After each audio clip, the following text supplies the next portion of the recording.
Here is something that almost nobody in the world of sexual health says out loud, clearly, and without apology. Desire does not disappear after 60. It does not fade into irrelevance. It does not become something you are supposed to quietly set aside and pretend you have outgrown. What actually happens, and this is one of the most important things I share with the men and women I work with, is that desire transforms. It changes its nature. It shifts from being spontaneous to being responsive. And that shift, once you understand it fully, is not a loss. It is simply a new landscape. And like any new landscape, once you learn to read it, you can navigate it beautifully. I'm Dr. Julia Rhodes, a men's sex therapist with over a decade of experience working with different couples and helping men regain their sexual health and strength. If you are watching this and you recognize yourself in what I am about to share, if you have been wondering whether the changes you are experiencing in your desire and your body are normal or whether there is something wrong with you, I want you to stay with me through every word of this, because what I am about to share has the potential to genuinely change your intimate life. Not theoretically, not eventually, now. And if what you hear today shifts something for you, I want you to leave a comment below. Tell me where you are, what resonated, what questions are coming up for you. These conversations are the ones that matter most. Do not scroll past without adding your voice.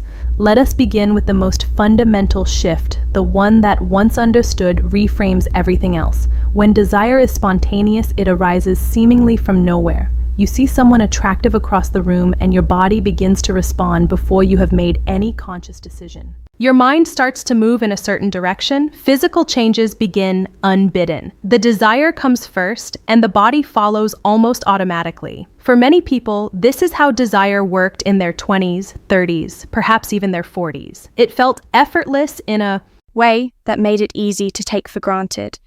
It felt like the natural state of being a sexual person. Responsive desire works differently. It does not arise unprompted. It requires context. It requires a trigger.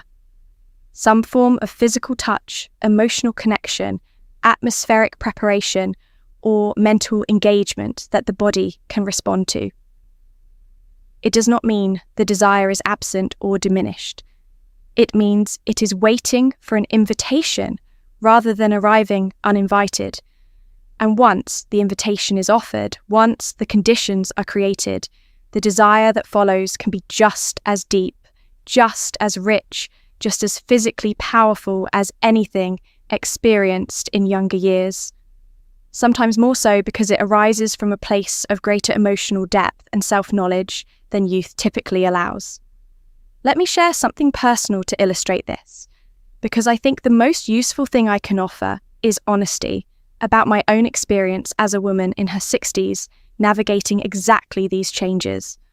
When I was younger, I could encounter an attractive person from across a room and feel my body begin to respond. Excitement would build. My mind would engage.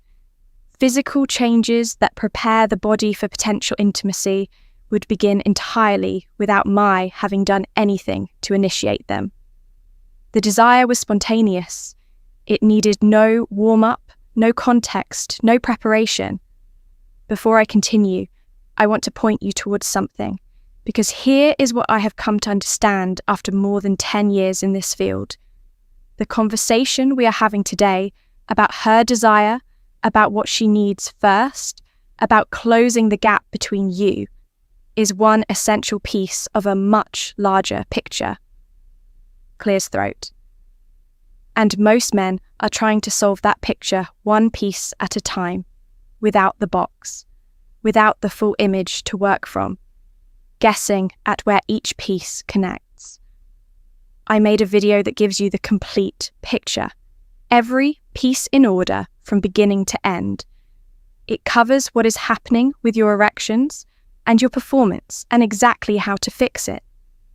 It covers the specific techniques that make a man over 60 not just capable in the bedroom, but genuinely extraordinary. And it covers precisely what we are talking about today: how to bring her desire to meet yours, so that you are not the only one reaching across that quiet evening. It is the hand on your shoulder, step-by-step roadmap that nobody ever gave you, and I have put it all in one place. The link to that video is pinned in the comment section right now, and it is also in the video description below. Go there after this video, watch it, because what you are about to learn today will make complete sense inside that larger framework. Let's continue. Now, in my 60s, my body does not work that way. It is more responsive. What that means in practice is that I require some degree of physical touch or intentional preparation before desire becomes felt. Someone needs to touch my leg, place a hand on the back of my neck, offer a meaningful kiss, or begin to speak in ways that draw me toward intimacy. Or I need to create the context myself to prepare in ways that signal to my body and my mind that this is the direction we are moving. Sometimes I wear lingerie that makes me feel sensual and present in my body.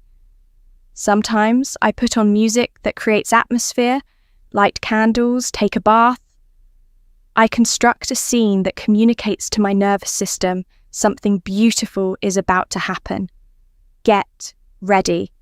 And here is what I want every man watching this to understand about the women in their lives over 60. This shift to responsive desire is not a sign that she no longer wants you. It is not evidence that the attraction has faded or that she is no longer capable of deep physical engagement. It is a biological reality of this stage of life, one that is happening in her body with the same inevitability that changes are happening in yours. And understanding it, truly understanding it, rather than interpreting it as rejection, is one of the most loving and practically useful things you can do for your shared, intimate life. Because when you understand that her desire is now responsive rather than spontaneous, your entire approach changes. You stop waiting for her to initiate from a place of unprompted wanting. You start creating the conditions in which desire can arise. You become the trigger, not through pressure or expectation, but through the kind of patient, attentive, genuinely present approach to intimacy that I have spent years describing to the men in my practice. You become someone whose touch, whose atmosphere, whose emotional presence invites her body to respond. And when you do that consistently and skillfully, the response you receive will surprise you with its depth and its warmth. Now let us talk about the specific physical changes that are happening in women's bodies over 60, because knowledge is everything here. And one of the most common and most impactful of those changes is vaginal dryness. Vaginal dryness affects at least 50% of women over 60, likely more because the shame and silence around this topic means that many women do not report it, do not seek treatment for it, and do not even discuss it with their partners. It is caused by the decline in estrogen that accompanies menopause and the years that follow, which reduces the moisture-producing capacity of the vaginal tissues, and also affects the elasticity and thickness of those tissues over time. Left unaddressed, vaginal dryness can make penetrative intercourse genuinely uncomfortable or even painful, which, if it is not discussed openly between partners, can create a cycle of avoidance that neither person fully understands and both experience as loss.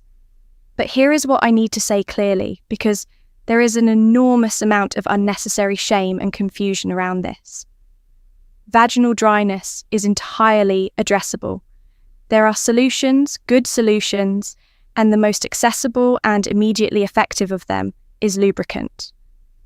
I want to address the shame around lubricant directly because it is real and it is counterproductive.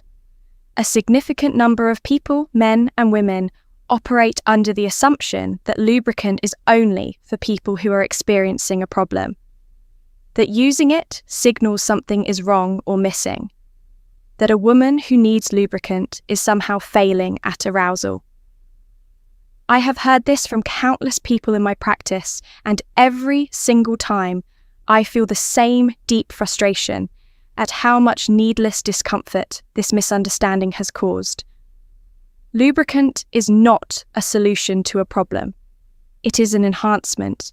It makes physical intimacy feel better for both partners at any age, under any circumstances, regardless of the level of natural lubrication present. I keep lubricant on the side of my bed, not because something is wrong with my body, but because it makes everything feel more pleasurable, full stop. That reframe matters enormously. When you remove the shame and see lubricant as simply part of a thoughtfully equipped intimate life, the resistance to using it dissolves, and both partners benefit immediately. A word about choosing the right lubricant, because this matters for both comfort and safety. Water-based lubricants are the safest choice for general use, and the only type that can be safely used with latex condoms. They are easy to find, easy to clean up, and gentle on sensitive tissues. Avoid lubricants that contain glycerin, parabens, or other potentially irritating additives.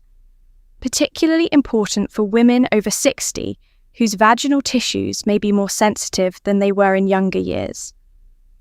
Silicone-based lubricants are an excellent choice when you want a longer-lasting, more intensely slippery sensation and are not using latex condoms. They are safe, body-compatible, and require somewhat more thorough cleanup. Both types are readily available and inexpensive. Keep them accessible. Use them freely. Let go of any residual sense that their presence in your bedroom means anything other than that you care about making intimacy feel good. Now, let us talk about foreplay. And I want to reframe what that word even means for couples over 60, because I think the conventional understanding of foreplay is one of the most limiting ideas in intimate life at any age, and particularly at this one. In the conventional framing, foreplay is what happens before sex. It is the preamble, the warm-up, the preparatory stage before the main event, which is understood to be penetrative intercourse. That framing does several unhelpful things simultaneously. It positions everything before penetration as less important. It suggests that the goal, the destination, is a specific act, and it implicitly devalues the enormous range of physical and emotional experience that happens in the space before that act. I want to offer a different frame entirely. For couples over 60, foreplay, extended, unhurried, genuinely attentive physical and emotional engagement is not the warm-up. It is the experience. It is the main course, as I have said many times to the couples I work with. The intimacy that happens when two people who know each other deeply take their time with each other, that is not preliminary. That is the thing itself. And the practical significance of this reframe for women over 60 is enormous. Extended foreplay, by which clears throat, I mean genuine, patient, attentive, physical and emotional engagement lasting 15, 20, 30 minutes or more, produces real physiological changes that dramatically improve the experience of penetrative intimacy, if that is where things go. Increased blood flow to the pelvic region, greater natural lubrication, even in the presence of hormonal changes that reduce baseline lubrication. The lengthening and expansion of the vaginal canal through what physiologists call the tenting effect, which reduces the risk of discomfort from deep penetration. The elevation and repositioning of the cervix, the swelling and increased sensitivity of the clitoris and labia. All of this happens during genuine arousal, and all of it requires time. For men over 60 reading this, I want to be very direct. The investment in extended foreplay is not charity toward your partner. It is not patience you are extending as a favor. It is the foundational practice that makes everything else in your shared, intimate life possible and pleasurable. A woman whose body has been given the time and attention to move through full arousal will have an experience of penetration, if that is what follows, that is incomparably richer than the experience of a woman who has been hurried through a brief warm-up. The physical difference is measurable and significant, and the emotional dimension, the experience of being made to feel genuinely desired and attended to, rather than tolerated or accommodated, is for most women as important as anything that happens physically. There is something else I want to name here about what makes intimate engagement genuinely possible and deeply pleasurable for women at this stage of life. Libido, the genuine felt desire for sexual connection, is profoundly dependent on three things: feeling safe, feeling relaxed, and feeling genuinely desired. Not one of those three, not two of them on most days, all three simultaneously as a sustained condition rather than a momentary flash.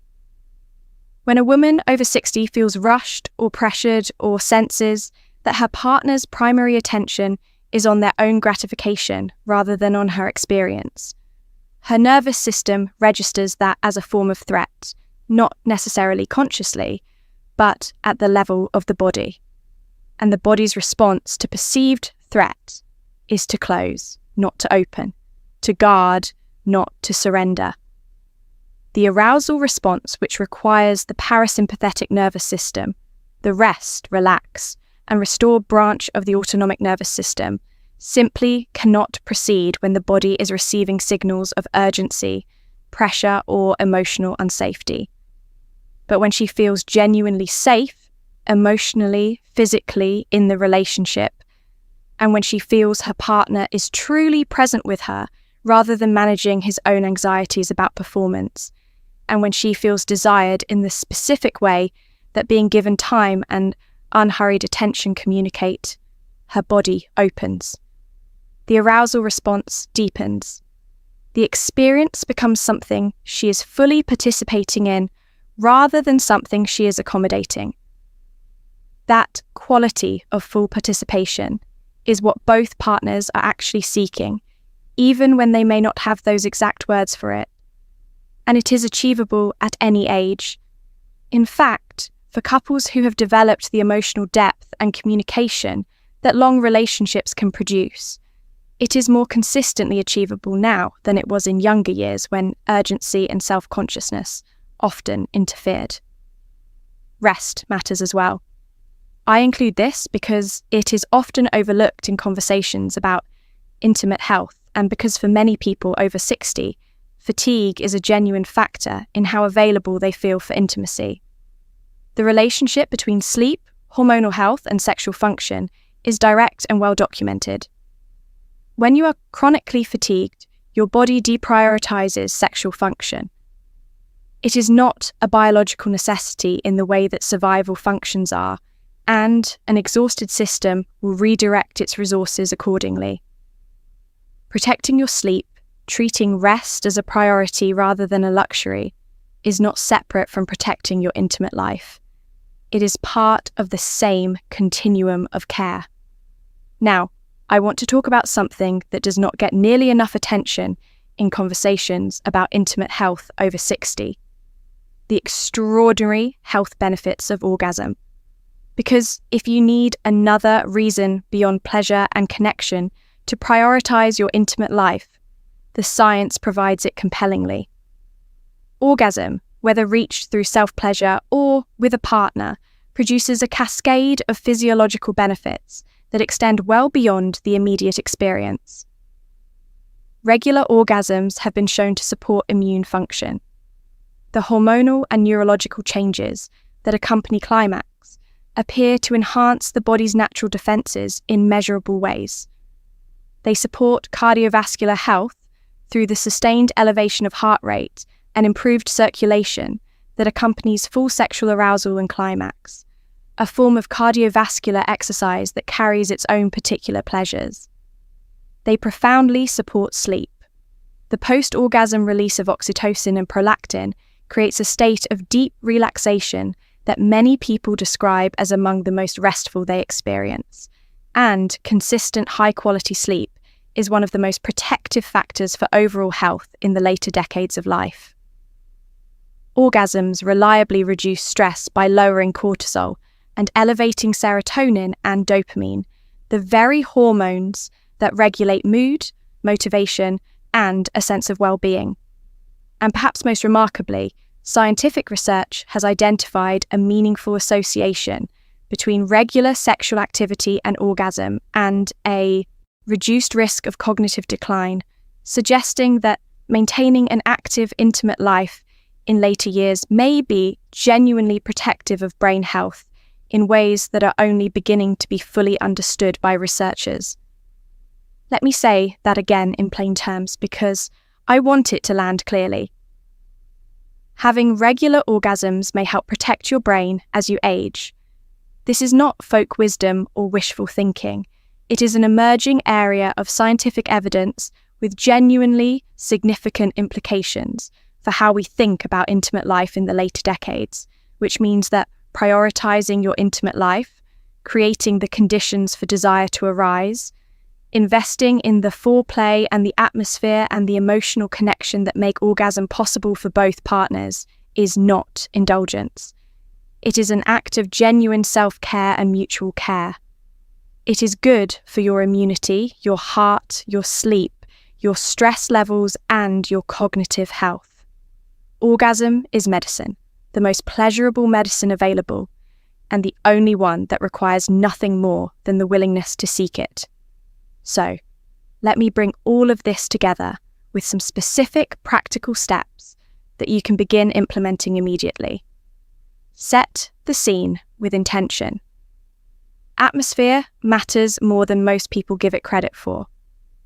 Lighting, music, temperature, fragrance, these are not frivolous details.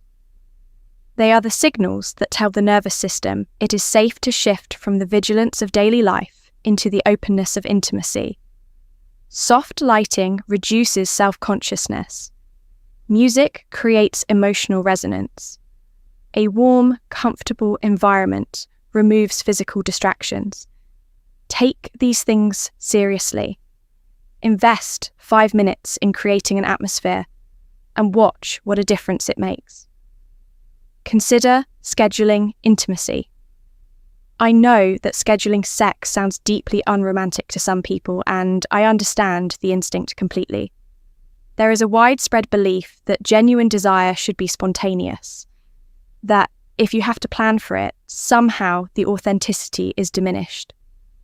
But let me offer a reframe that I have seen transform couples' intimate lives. Scheduling is not the opposite of spontaneity. It is the creation of intentional space for desire to arise and develop. When intimacy is in the calendar, both partners can prepare mentally, emotionally, and physically. The anticipation itself becomes part of the experience, often a deeply pleasurable part. You can spend the hours or days before a scheduled, intimate encounter, allowing your mind to move in that direction, building the kind of mental and emotional arousal that primes the body beautifully. And the clear signal that intimacy is coming gives both partners time to begin the shift toward the responsive state we discussed, to prepare an atmosphere, to choose clothing that makes them feel sensual and present, to arrive at the encounter already partially warmed toward it, rather than transitioning abruptly from the demands of daily life. For couples over 60 with responsive rather than spontaneous desire, scheduling can transform intimacy from something that happens only when every other condition aligns to something that is actively prioritized and protected. I keep intimacy in my own diary. It is one of the most concrete forms of self-care I practice. Choose your lubricant and keep it accessible. Remove any shame or hesitation around its presence in your bedroom. It belongs there like any other thoughtfully chosen element of your intimate environment. Explore the use of sex toys with openness and curiosity. Vibrators and other intimate products can provide forms of stimulation that are particularly effective for women over 60, whose sensitivity patterns have changed and that can make orgasm more consistently achievable regardless of other physical changes. These are not replacements for partner intimacy. They are additions to the palette of what is possible. Keep a weekly fantasy journal and share one entry with your partner each week. This practice does several important things at once. It keeps your erotic imagination active and engaged, which matters profoundly because mental arousal is as real and as physiologically significant as physical arousal. And the imagination is one of the most powerful sexual organs available to us at any age. An active erotic imagination also serves as an ongoing source of the mental triggers that responsive desire requires. It creates a sustained habit of erotic communication between partners that builds trust, intimacy, and genuine curiosity about each other over time. And it provides both partners with a deepening understanding of what excites and moves the other. Knowledge that becomes increasingly valuable the more consistently it is applied. Share your fantasies with your partner. Invite theirs. Let that conversation be ongoing, curious, and completely without judgment. Finally, and this is perhaps the most important thing I will say today, give yourself permission to take this stage of your intimate life seriously. Not as a lesser version of what came before, not as a consolation prize, as a chapter with its own richness, its own possibilities, and its own particular beauty.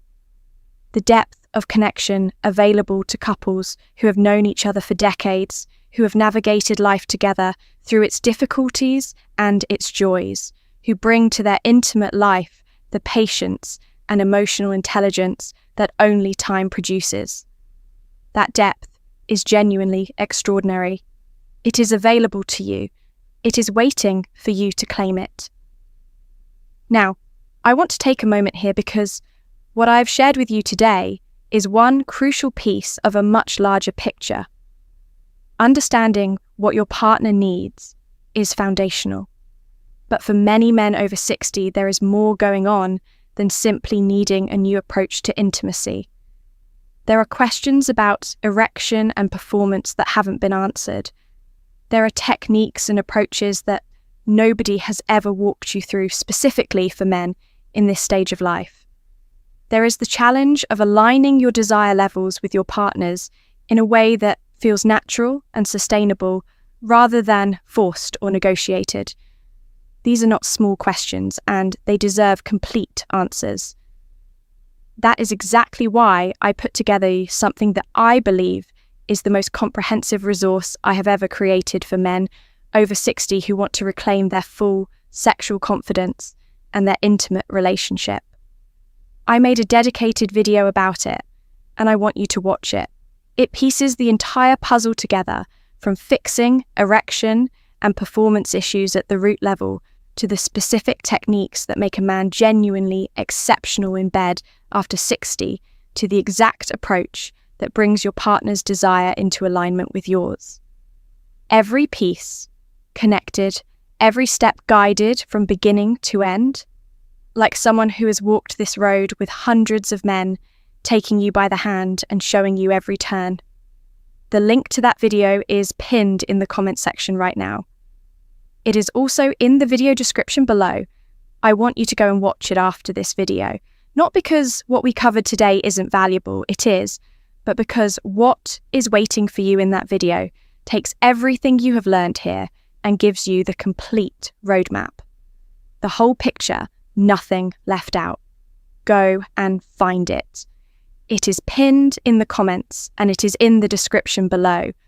What you find there could genuinely change the trajectory of your intimate life and your relationship. If this has resonated with you today, if something I have said has shifted how you see your intimate life, or answered a question you had been carrying, or simply made you feel less alone in what you are navigating, please leave a comment below. Share what landed for you. Ask what you still want to know. Tell me what you are going to try first. These conversations are the ones that matter. They are why I do this work. I'm Dr. Julia Rhodes. I will see you in the next video.